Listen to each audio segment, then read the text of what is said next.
Olá pessoal, vamos para a nossa então quinta aula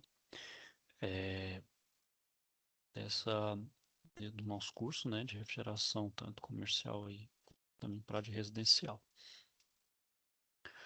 Na aula passada a gente viu então, né, as duas últimas aulas aí, os conceitos, os fundamentos, né, da eletricidade. Então aquela parte básica, né, o que que é um circuito, os elementos do circuito, né, o que que é uma resistência, o que que é corrente, o que que é tensão, né, enfim,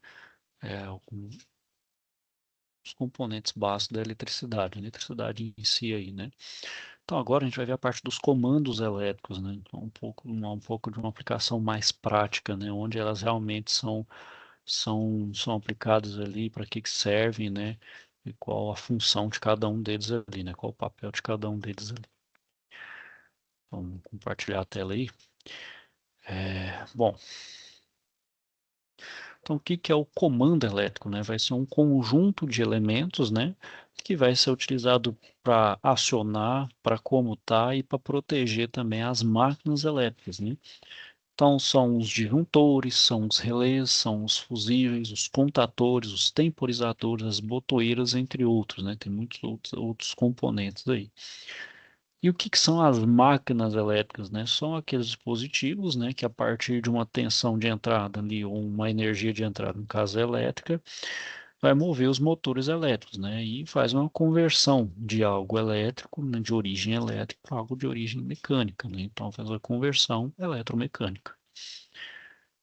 Então, esses comandos, né? Então, esses comandos vão ser utilizados para justamente poder comandar essas máquinas, né? A gente sabe que uma máquina elétrica não pode ser operada diretamente, ligar a fonte de tensão lá já aciona direto, não, precisa ter um controle, até porque ela precisa ser desligada, ela vai estar ligada o tempo todo. Como é que eu vou fazer? Como é que eu vou desligar essa máquina de forma segura? Simplesmente vou tirar lá dos contatos elétricos? Não, tem o risco de tomar um choque, né?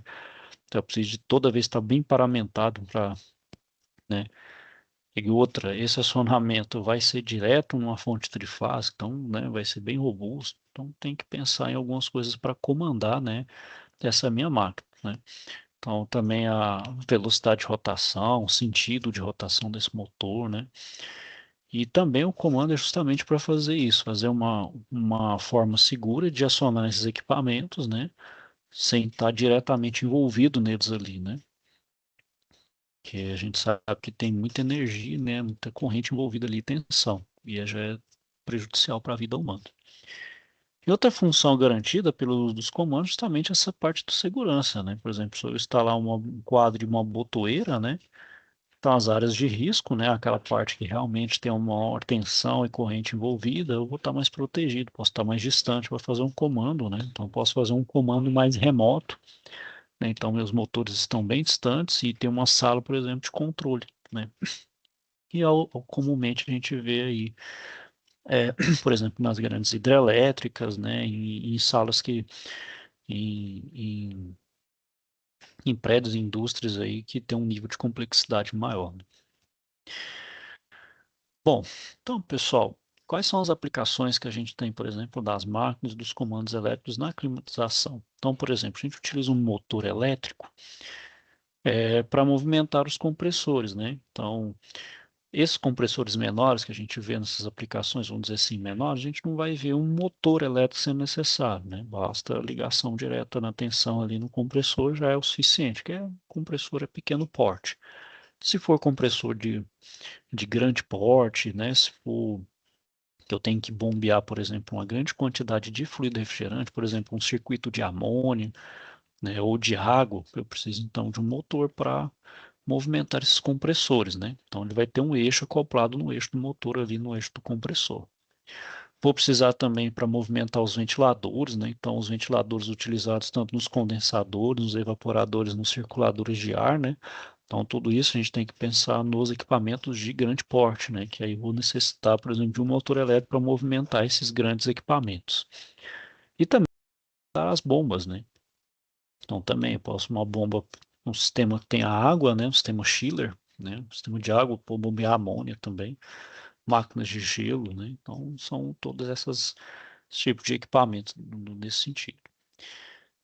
Bom, na outra aula eu falei de motor elétrico, né? Vou falar só de forma mais rápida aí, né? Então, são aqueles máquinas que convertem energia elétrica em mecânica, né?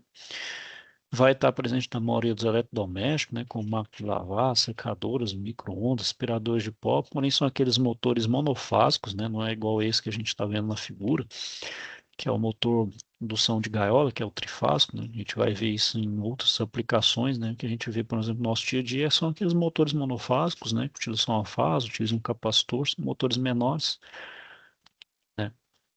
Mas é o mesmo princípio, eu preciso da energia elétrica para poder converter em uma energia mecânica, né?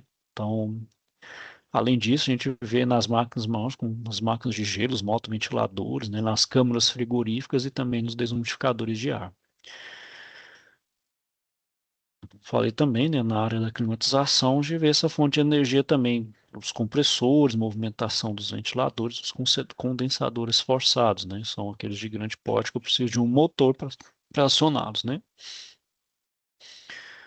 Bom, então, fazendo bem de forma bem rápida aí, como já tinha falado na aula anterior, né, o motor vai utilizar o campo magnético para funcionamento, né, e são praticamente as três partes, né, a gente é o rotor, que é a parte móvel, né, que vai fazer essa conversão então elétrica para mecânica, o estator, né, que onde ele recebe a tensão e vai ter as devidas interações de corrente que gera campo eletromagnético de tração e repulsão que vai passar para o rotor e por sua vez vai gerar o movimento, né, e assim por diante. Então, por exemplo, quando a gente aplica uma tensão elétrica nos polos do estator, né, então ali o polo estator vai gerar um campo magnético onde vai empurrar ou puxar as bobinas do motor. Então ele vai ficar comutando ali, né? Hora vai ter uma polaridade, hora outra, para poder fazer esse movimento de repulsão, para fazer então com que o meu rotor gire, né? Então aí na figura a gente tem um motor elétrico bem simples, né? Vamos supor ali que só tem uma parte ali, né? Então é um ímã que ele vai ficar, então, né, que gera aqui uma corrente, essa corrente gera um campo, ele, hora ele vai ficar, aqui vai gerar uma repulsão, vai fazer ele movimentar, a hora vai repulsar, vai ter repulsa também, com isso gera um movimento de rotação. É um momento que você para de ter a corrente, né, aí ele para de girar, né. E aqui, pessoal, a gente tem uma vista explodida do motor elétrico, né, então a gente tem aqui vamos da esquerda para a direita, né? Então aqui a gente tem uma tampa defletora, o ventilador, né? O rolamento traseiro, um anel de fixação externo traseiro, um anel de fixação interno traseiro, a tampa traseira. Aqui está o estator, né? Que é uma das principais partes, a carcaça aqui, né? Que tem aletas, né? Gera calor, né? Então esse calor precisa de ser de uma certa forma dissipado, né? Para o ambiente. Eu tenho a caixa de ligação, né? Onde eu conecto os terminais aí das três fases para fazer a ligação no motor. Eu tenho a tampa da caixa de ligação, né, para proteger isso, né, principalmente fazer uma proteção elétrica, principalmente do operador. Aqui eu tenho um prolongador da caixa de ligação. Eu tenho o rotor, né, que é a parte móvel que vai fazer essa conversão ali. A tampa dianteira, um anel de fixação interno dianteiro, um rolamento dianteiro e um anel de fixação externo dianteiro. Basicamente são esses componentes aí. Bom, então o ventilador, ele é justamente para ajudar, né, não só as aletas, como esse ventilador ajuda a resfriar o motor, né, a dissipar esse calor, jogar esse calor que é gerado para fora, né. A gente tem a tampa defletora, né, que é o calor, pessoal, ele é tanto gerado pela corrente, né, a gente sabe que a corrente gera o chamado efeito Joule, que por atrito gera um calor, e também pelo próprio movimento, né, pelo próprio atrito também gera calor. Então, eu preciso dissipar esse calor, até para melhorar a eficiência do meu motor elétrico. Eu tenho a tampa defletora que ajuda a jogar esse ar, né, a canalizar esse ar, né, deixar ali com um caminho de fluxo melhor para dissipar.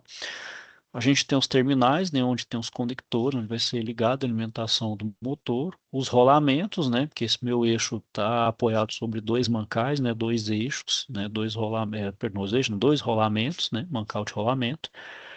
E uma placa de identificação. Essa placa de identificação ela é essencial, né? Porque ela vai informar sobre tensão de alimentação, a potência, a velocidade nominal desse motor, qual que é a corrente partida e muitas outras informações úteis sobre o meu motor. Bom, para esse motor então meu funcionar, eu preciso ligar da fonte de tensão ao meu motor. Para isso, eu vou utilizar então os condutores elétricos, né? São feitos de material com mínimo de resistência e que tem uma ótima capacidade de condução, né? Então, ele não pode ser resistente, porque senão ele vira uma própria resistência. Então, não leva de forma eficiente a carga da fonte de tensão à minha máquina, né? Então, ele vai utilizar como condutor, né? Geralmente é o cobre ou o alumínio, né? E os fios ou cabos vão ser chamados filamentos de cobre que podem, então, podem ou não ser recobertos por material isolante, né? Então a gente tem os vários tipos aí. A gente tem esse fio elétrico de um filamento, né, que é um pouquinho mais fininho, né? Ele pode ser recoberto ou não por material isolante. Ele é conhecido como fio sólido, né? Então ele é mais rígido, né? Então ele não pode ser dobrado, né? Que se dobrar ele quebra isso, tem que fazer a substituição. O outro tipo é o cabo elétrico, esse é um dos mais comuns, né? Que é o filamento de cobre entrelaçado, que também pode ser recoberto ou não por material isolante, né? Só então que agora ele é mais maleável, consigo fazer dobras com curva um pouco mais fechada, né? Então, com facilidade de segurança. E tem o barramento, né? Que ele é um condutor maciço e rígido, pode ser normalmente de cobre ou até de alumínio, com seção transversal retangular. Nesse caso, é quando a minha demanda de corrente é muito grande. Então, como à medida que a minha bitola vai ficando extremamente espessa, né, eu vou utilizar o barramento. Posso utilizar o barramento assim, vamos dizer assim, nu, sem uma proteção? Pode, porém, você tem que colocar mais coisas de segurança para evitar, por exemplo, um contato direto de um operador ali.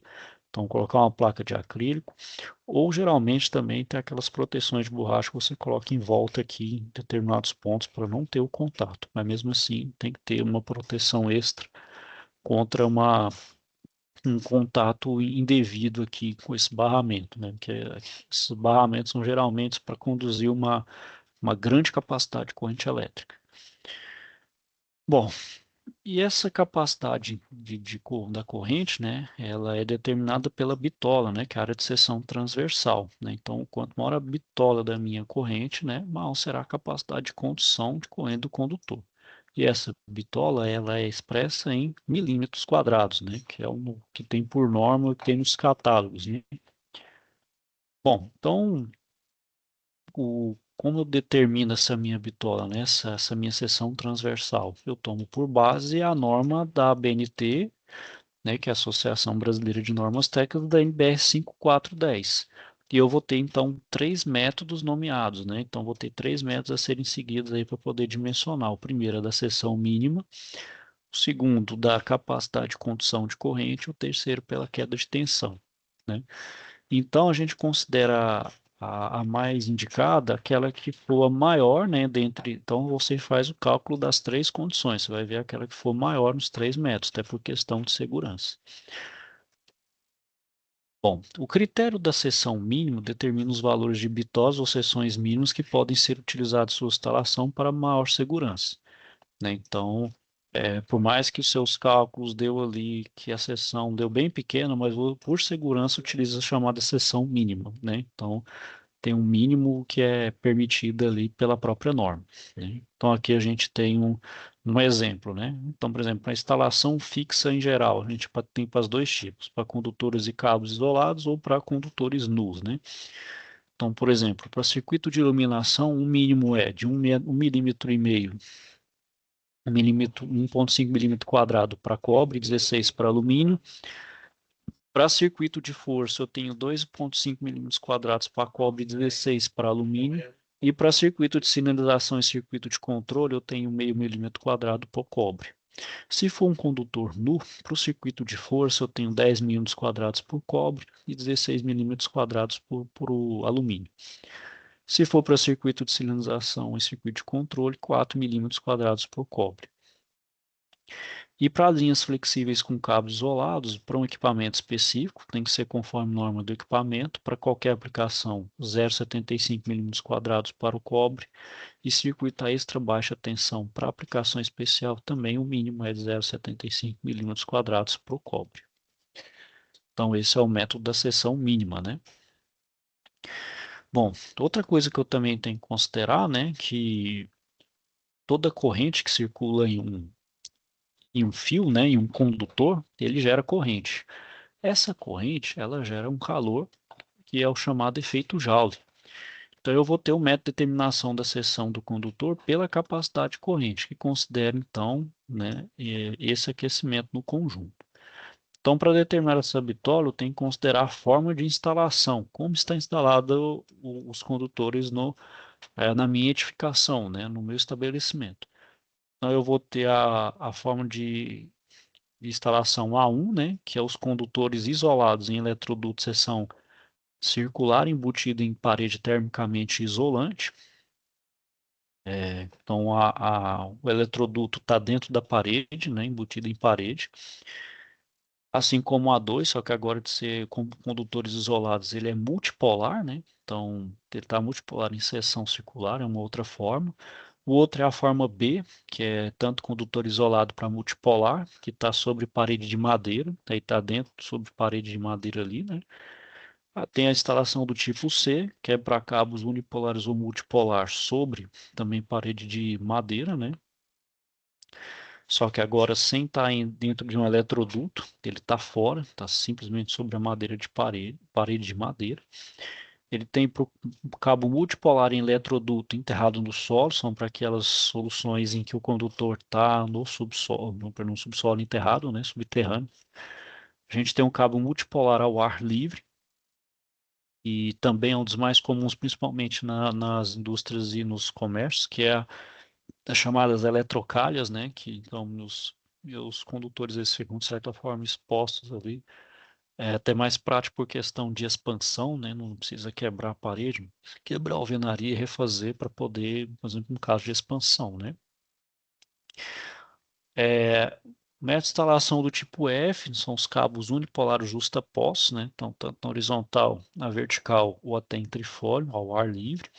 E os cabos unipolares espaçados ao ar livre. Então, todos esses geralmente estão em um eletroduto, uma eletrocalha, né, que está mais exposta ali, a gente vê os fios. Bem comum em indústrias e em alguns comércios também. Bom, outro fator que eu devo considerar também é a temperatura, né? Qual a temperatura do meu ambiente que o meu condutor vai estar submetido, né? Então, não só o próprio calor que ele gera, mas se ele está também em um ambiente de alta temperatura, que também, de certa forma, tem um calor ali, né? Ou seja, um fator externo, né? Então, a gente tem valores para instalações com temperatura ambiente de 300 graus, né? E a temperatura ambiente, no caso, a gente está lidando ali ambientes de metalurgia, de fundição, né? Ou até cozinhas ali que tem um calor envolvido, né? Temperatura alta. E também em questão subterrânea que a temperatura pode chegar até 200 graus. Então a gente tem nesses dois níveis de extremos aí. E se houver então temperatura diferente, a gente corrige, né, com o chamado fator de correção de temperatura, que também é orientado pela NBS 5410. Então a gente tem um exemplo. Ó. Bom, se é no ambiente, né, se está no ambiente, vai variar de 10 a 80 graus. Ó. Então, se o meu tipo de isolação for PVC, eu tenho um fator. Se for de EPR, né, outro tipo de plástico, ele tem um outro fator. Se ele tiver no solo, né, ou seja, subterrâneo, também vai variar com um novo fator aí. Tanto se for para PVC, como se for de EPR ou XLPR.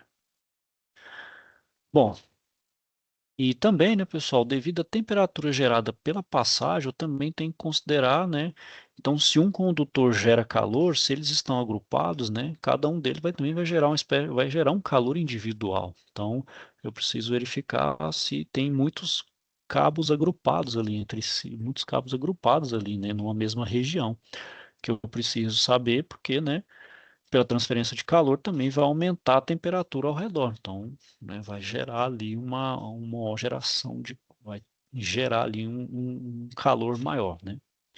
Então, para isso também eu utilizo uma nova tabela. Se aquele outro é um fator de temperatura, esse é o chamado fator de agrupamento.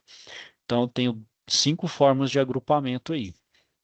Então, primeiro eu tenho ele em feixe, né? Pode estar o ar livre ou sob superfície, embutido ou em conduto fechado.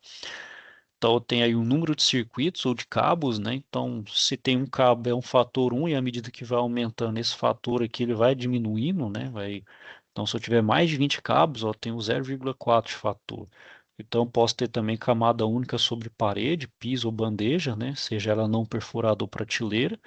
Pode ser camada única no teto, pode ser uma camada única em bandeja perfurada ou camada única sobre leito ou suporte. Então, cada um aí tem uma forma de estar agrupado esses fios e cabos.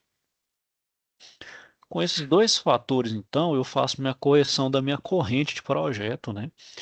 A minha corrente de projeto, inicialmente, originalmente, eu faço pela aquela questão da potência. Então, eu tenho que ver a potência demandada vezes a minha tensão, que aí eu acho a minha corrente, né?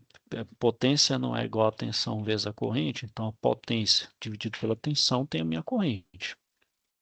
E para corrigir essa corrente, eu utilizo os dois fatores, que é o de temperatura e o de agrupamento, que aí me dá uma nova corrente de projeto, uma corrente corrigida, né? Que aí eu consigo dimensionar de forma mais segura o meu condutor, né? De forma a não ter nenhum problema ali posteriormente.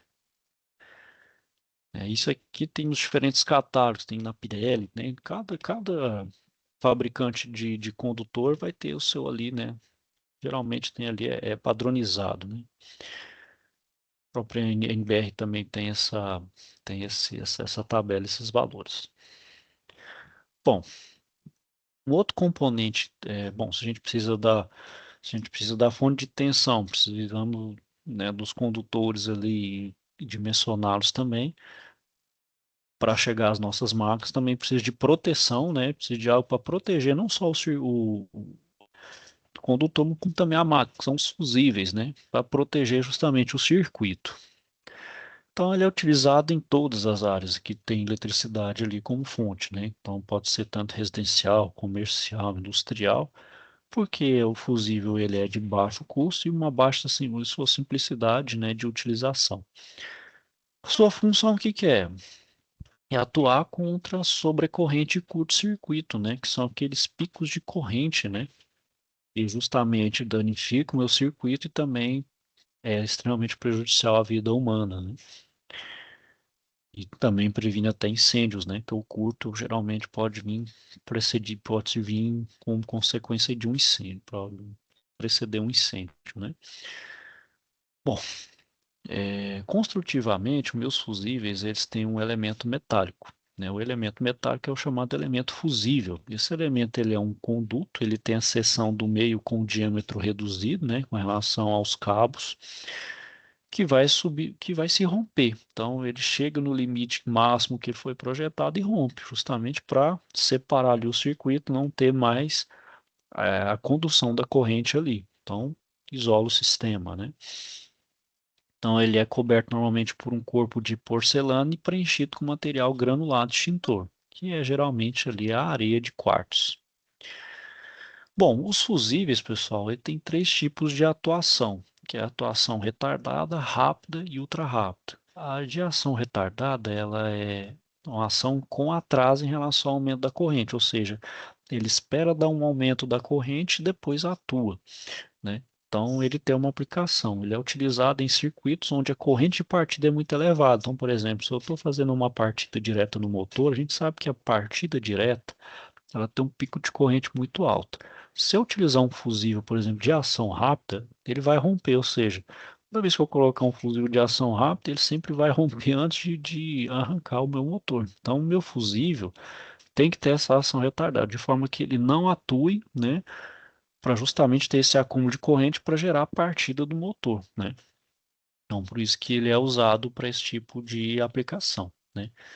Onde é o meu pico de corrente, ele é alto por um curto período de tempo. Claro, o meu pico de corrente não pode ser prolongado. Se for prolongado demais, ele tem que atuar, senão pode gerar algum tipo de curto-circuito ou sobrecorrente ali que pode danificar um dos meus componentes. Fusível de ação rápida ele vai ter um tempo menor de ação ao pico de corrente. Vão ser utilizados em circuitos onde não vou ter variação de corrente, atuando sempre do valor da mesma, ultrapassar então o valor de corrente suportada por ele. E a ultra rápida vão ser os fusíveis de ação ultra rápida, né? principalmente nos circuitos eletrônicos, né? São circuitos, geralmente são ter aquele mínimo que já é o contrário da ação retardada, ou seja, qualquer mínimo de surto de corrente ali, ele já atua para evitar os danos aos circuitos, principalmente os circuitos sensíveis, né? Bom, então para eu selecionar um fusível adequado, né? Então tem que observar a corrente nominal, né? Que é aquela corrente de projeto, né? Que tem um valor próximo ao limite que poderia danificar o circuito. E também precisa observar a classificação da faixa de interrupção, ou chamado classe de função do fusível, e a classe dos objetos a que se aplicam, né? Qual que o que que eu estou protegendo, né? Então, isso também tem que levar em consideração para selecionar um fusível adequadamente. Então, as classes de função são determinadas pelas letras G e A. A letra G são os fusíveis de faixa completa, então eles operam desde os menores valores sobre a corrente até o valor da corrente nominal de desligamento. Então ele é utilizado para proteção, sobrecarga e curto-circuito. Os com a letra A, classe de função A, são chamados de fusíveis de faixa parcial, então eles operam a partir de um certo valor, múltiplo do valor de corrente nominal, então até que seja atingido o valor de corrente nominal do desligamento. Então, as classes de objetos protegidos vão ser classificados como L ou G, né, que é para cabos e linhas de proteção geral, a letra M para equipamentos de manobra, a letra R para semicondutores, para a letra B instalações de minas em condições severas, pesadas e para transformadores, né? Então, para cada classe de objeto, eu vou ter ali um fusível distinto, né? Então, aí, só a gente tem os diferentes tipos de fusíveis, né? Então a gente tem o chamado do tipo D, que é o diésel, né? Então é utilizado tanto em instalação elétrica residencial quanto industrial. Vão trabalhar na faixa aí desde 2 até 63 amperes. A gente tem o do tipo NH, né? Então para aplicações de corrente acima de 63 amperes, até por questão econômica. E eles vão variar então até de 6 até 1000 amperes, né? Então uma faixa muito mais ampla. E o do cartucho de vidro, né? Para proteção de circuitos eletroeletrônicos de baixa potência, né? Então tem valores pequenos de corrente nominal. Geralmente a gente acha muito desses circuitos ali nos circuitos eletrônicos e em alguns aplicações veiculares também utiliza esse tipo de fusível, né? Bom, além correta seleção, eu também preciso dimensionar, né, para justamente garantir uma proteção eficaz contra curtos-circuitos e sobrecargas. Então, para dimensionar, eu vou seguir os seguintes critérios. Então, ele tem que suportar um pico de corrente a partir de motores durante determinado período de tempo. O valor tem que ser 20% maior do que a corrente de projeto, no mínimo, né, 20% acima. E eles têm que proteger também os dispositivos de acionamento. Então, não só a minha máquina, mas também o redor também do meu circuito. Então, tanto os contatores, né, que também fazem as manobras, quanto os relés térmicos, né? E os fabricantes, então, vão fornecer o valor máximo, né, de corrente desse meu fusível. Então, aí tem as curvas, né, do tipo A, B, C. Não vou entrar em detalhes aí, pessoal, caso queiram. Quiserem acessar, ver pelo livro ali, o livro dá um apanhado geral aí dessas curvas se vocês quiserem pesquisar também sobre curvas de classificação aí de fusível, né, de dimensionamento de fusível, onde você leva em consideração a corrente, né, a corrente de pico ali, a sobrecorrente máxima, que vai até 50%, e o tempo de atuação. Então, são os dois fatores que você leva em consideração, sobrecarga e o tempo. Bom, o outro componente aí, pessoal, que também serve para proteção, são os disjuntores, né? Então ele tem a função de proteção também e de seccionar o meu circuito. Então é comum a gente ver ele em baixa potência, como também nas instalações elétricas residenciais, né? Então eles são completos. Então eles podem ser utilizados tanto para acionar, então posso ligar e desligar, e também para seccionar em caso de alguma sobrecarga, né? Ou seja, ele entende ali uma sobrecarga e desativa.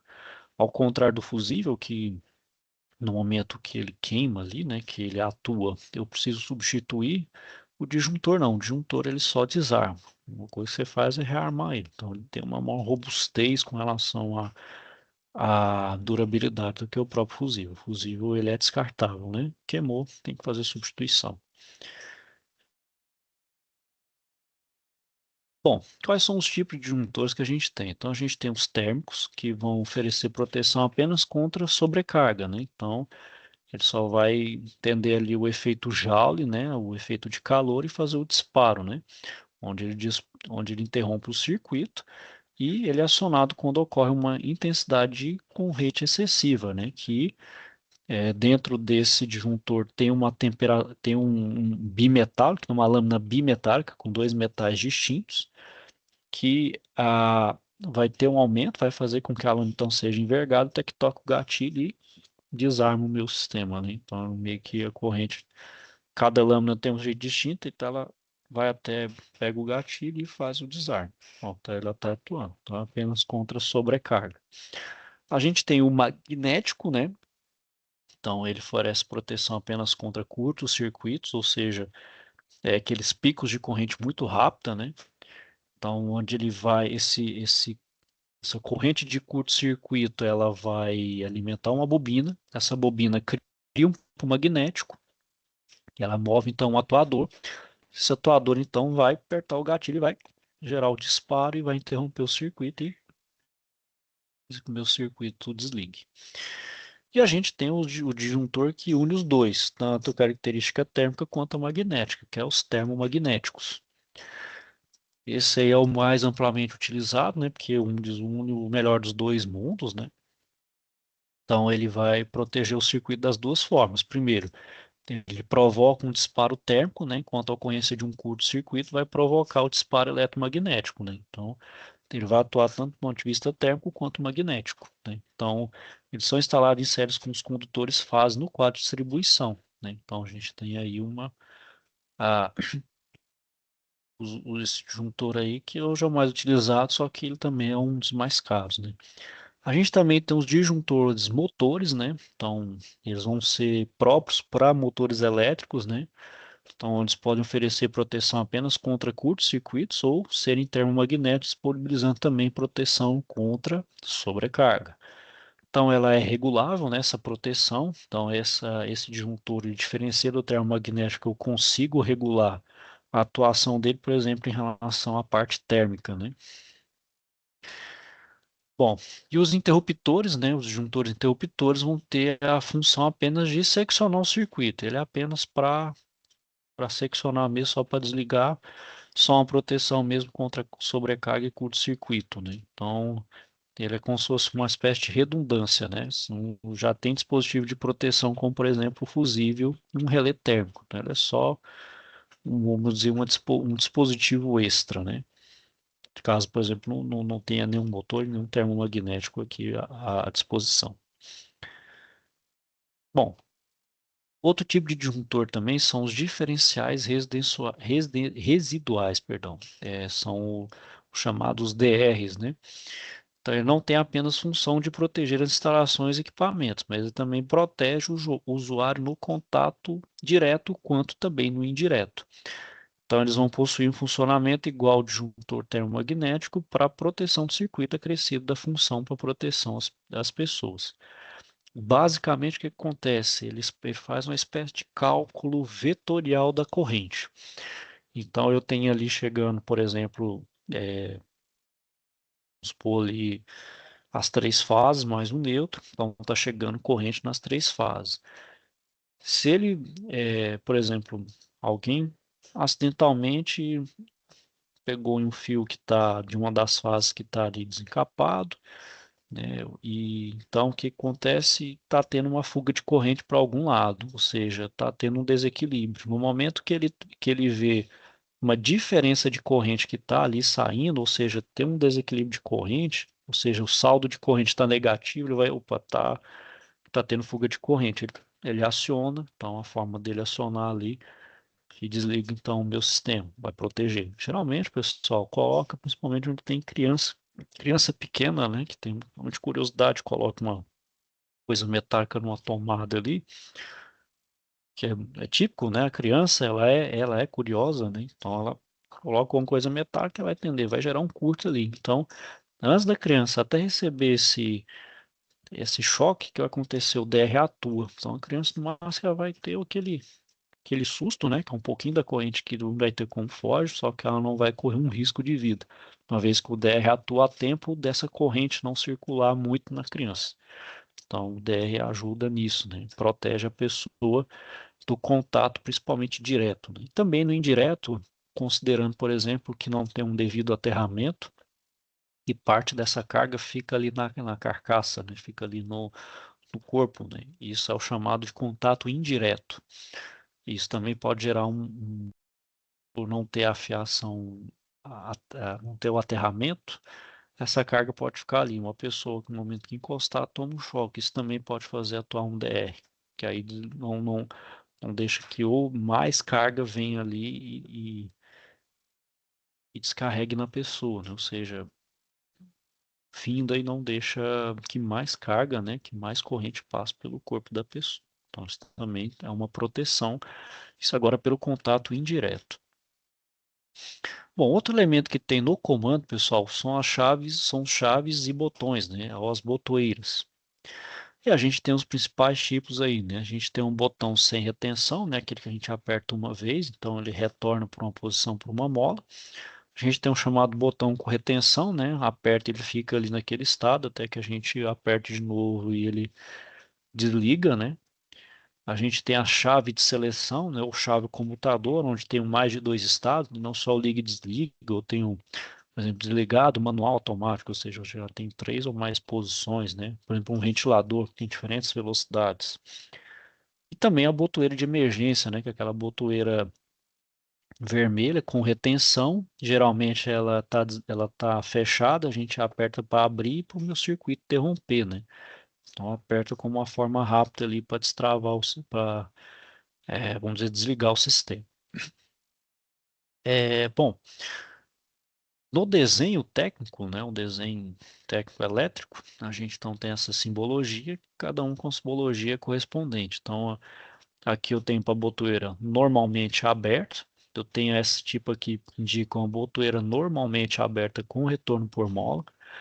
Quando fala normalmente aberto ou normalmente fechado, pessoal, é o seguinte, é como essa botoeira está inicialmente. Então, inicialmente ela está aberta ou inicialmente ela encontra-se fechada.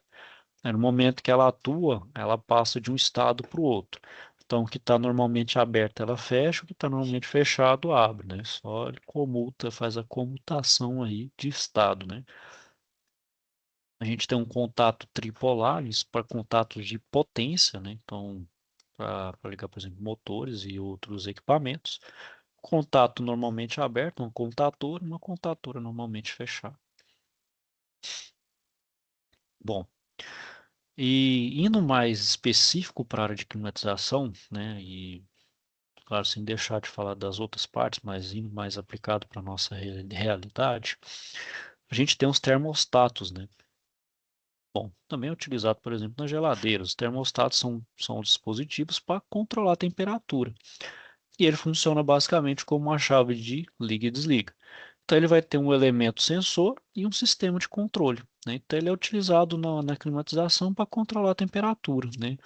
Então, um termostato simples ali, né? Você regula, por exemplo, o ambiente ficar numa temperatura, por exemplo, de 23 graus. Vai ter um sensor que vai estar medindo a temperatura do ambiente. Bom, o ambiente dá estar, por exemplo, a 25 graus. Então, o que que ele vai fazer? Ele vai acionar, né, o termostato vai acionar, então, o compressor. O compressor, então, vai fazer o ar-condicionado trabalhar, de forma que vai trocar o calor até que o meu ambiente esteja a 23 graus Celsius. Atingir os 23 graus Celsius, aí, então, meu sensor entende que não precisa mais do compressor estar ligado. Então, ele vai desligar, deixar, então, meu sistema, vamos dizer assim, em repouso. Isso é uma forma, então, de eficiência energética. Você não precisa deixar o seu compressor ligado indefinidamente, até porque ele vai ficar ligando, vai gastar energia e a temperatura não vai ficar naqueles 23 graus que você programou. Então, ele vai até diminuir, vai ficar até menos. E isso vai só ficar gastando energia e vai deixar o ambiente fora daquele chamado conforto térmico, né, que orbita entre os 23 e os 26 graus Celsius, né? Bom, então Basicamente é assim que funciona o termostato, né? Então ele vai ter uma chave de liga e desliga, né? Então aí tem um exemplo, né? Eu falei como funciona mais ou menos o termostato. E a gente tem os dois tipos, né? A gente tem o mecânico, né? Que vai ser composto de materiais bimetálicos ou por gás de expansão. Esses mecânicos, então, vão ter um bulbo que vai entrar em contato com o produto, né? Então, pode ser o ar atmosférico ou qualquer outra coisa que eu queira controlar a temperatura. E esse bulbo vai ser ligado a um elemento de conversão, que é um tubo de Bourdon, que vai converter a proporção entre a pressão exercida pelo bulbo, que é ocasionada pela mudança de temperatura, né? Que a gente sabe que tem essa relação, né? Temperatura-pressão e a temperatura do ambiente. Então, esse tubo de Bourdon vai converter, né, essa pressão pela temperatura. Então, essa lâmina vai forçar essa lâmina bimetálica que vai acionar o não termostato que vai ligar ou não o sistema. E a gente tem o eletrônico, que vão ser os elementos sensores que podem ser termopares, né, ou chamado PT100. Aí, caso eles vão utilizar um sinal elétrico, né, que vai ser uma tensão que vai ser proporcional à variação de temperatura. Então, para cada temperatura tem uma faixa de tensão ali. Então, converte essa faixa de temperatura em tensão para depois fazer a resposta no meu circuito eletrônico. Então, faz uma conversão ali eletrônica, mecânica eletrônica, né, por assim dizer.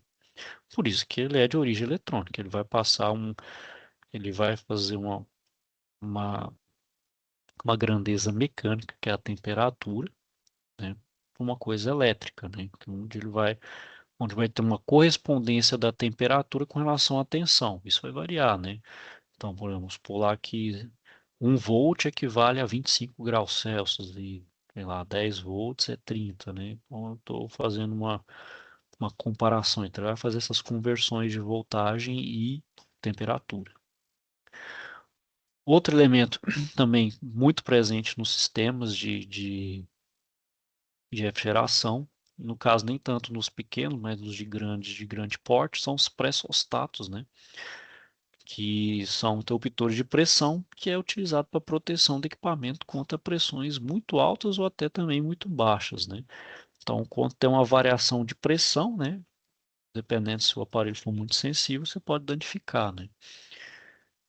Então, ele vai ter um circuito eletrônico, né? Que ele vai emitir um sinal. Então, a, chegou assim que está a pressão acima do normal, então ele dá um interruptor de pressão. Então ele monitora a pressão, seja desligando ou ligando o sistema. O sistema está com a pressão muito baixa, ele manda um sinal para ligar para manter o sistema com a temperatura mínima ali, né? Se tiver na máxima, ele vai para diminuir, né? Ou diminuir o fluxo ali, ou fazer alguma coisa de alívio, né? Alívio de pressão. E é feito justamente para evitar uma explosão ou algum colapso do meu sistema. Então, um exemplo aí, né, é o compressor do sistema de refrigeração, né? Então, se o gás for comprimido a uma pressão maior do que a suportada pelo equipamento, né? Então, o compressor é que vai estar submetido a altas pressões, vai fazer então com que se quebre, né, e o gás vaze, né? Ou seja, eu preciso controlar a pressão que chega ali, por exemplo, no meu compressor. E a gente tem de alguns tipos aí. Então, a gente tem um diferencial fixo ou ajustável, né? Quanto ao intervalo de atuação, eles podem ser divididos, né, então, entre fixo e ajustável.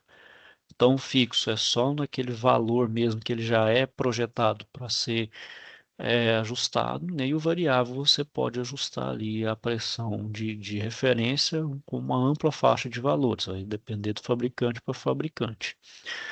A gente vai ter aqueles também por contatos relé SPDT ou DPDT, né? Então, eles podem utilizar os contatos SPDT, que é do inglês, né? Single Pole Double Throw, né? Ou polo duas posições, ou DPDT, né? O Double Pole Double Throw, né? Que é os dois polos, duas posições.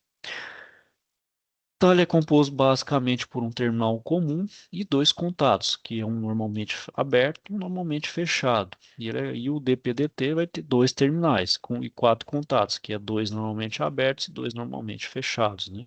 Então, ele é por contato, então utiliza aí uma outra forma aí de fazer a monitoramento de pressão.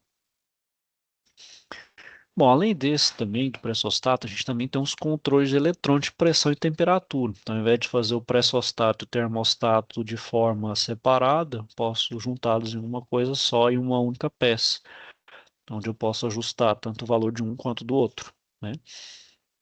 Então, vão necessitar então de dois sensores, um para medir a temperatura e outro para medir pressão, para tomar decisão no controle das duas variáveis. Então, onde eu desejo manter os valores de set point, que é o chamado ponto definido de pressão e temperatura constante, a gente faz uso dos controladores eletrônicos. E a maioria deles utiliza o controle on-off, né, que é simplesmente ligar e desligar, ou o chamado PID, né, com controle proporcional integral derivativo, que amplia então sua possibilidade de uso, onde ele pode ajustar para cima ou para baixo, controlar a variação, assim, controlar sobre valores ou subvalores, então já é um nível de automação maior do que eu simplesmente ligar e desligar. Então já é a nível de controle mesmo automático. Então o PID, né, como eu falei, ele vai atuar seria de forma proporcional à diferença entre o set point e o valor medido, né? Ou seja, ele vai sempre ficar comparando o valor que está atualmente para ficar ajustando, né? Sempre ele vai ter um erro ali para ele ficar se corrigindo de forma então sempre manter aquele valor ali dentro do especificado, né? Que é o valor chamado de set point, né?